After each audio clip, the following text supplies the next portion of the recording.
bailout. Let's talk more on this now with MEP Godfrey Bloom, who's live in Brussels for us. Many thanks for being with us here, Mr. Bloom. Now, what does this downgrade of Italy's rating mean for the country and the whole Eurozone?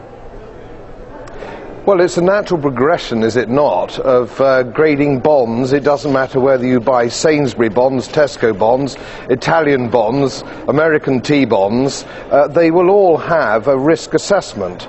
And the risk assessment the market has decided today, or rather last night, is that Italian bonds are graded a day. Some of us might argue that that's quite a generous grading in its own right. So you're not surprised by this? No, but then I used to do this for a living. Unlike most politicians, I used to be an investment manager specialising in fixed interest.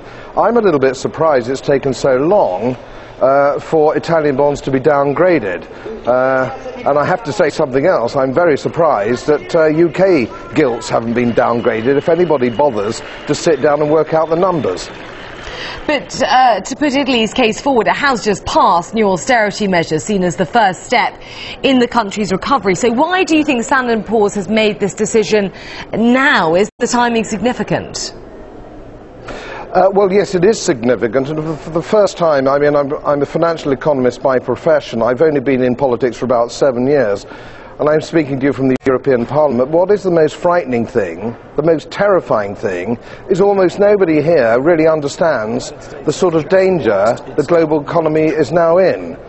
It's extremely frightening. We have bankrupt countries. We have a European Central Bank which is underwriting junk sovereign debt with taxpayers' money.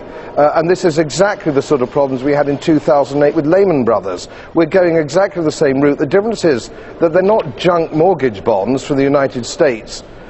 They are junk sovereign bonds. And I made the point to Mr. Trichet only a few weeks ago that he's following exactly the same path as we did in 2008, and I see no reason for the outcome to be any different. So do you think this is a contagion that could spread further across Europe? How can it not? How can it not?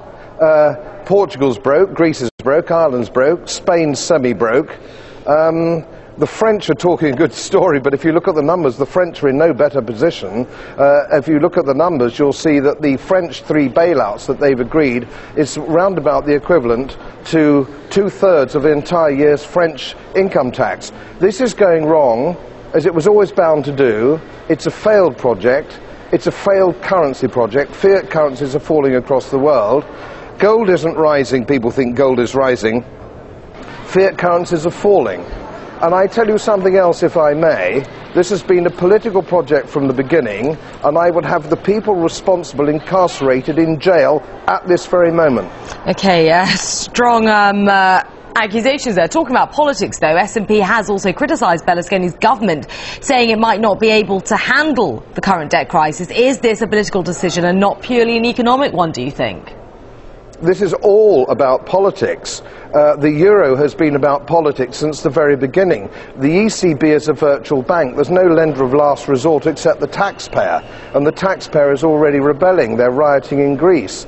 I gather today that they're rioting in Rome. This simply can't go on. This project has no political democratic mandate. It is doomed to end in tears. It's just a question of exactly when, before Christmas or after Christmas. Okay, gloomy prospects. Godfrey Bloom, MEP and member of the United Kingdom Independence Party, many thanks for those thoughts.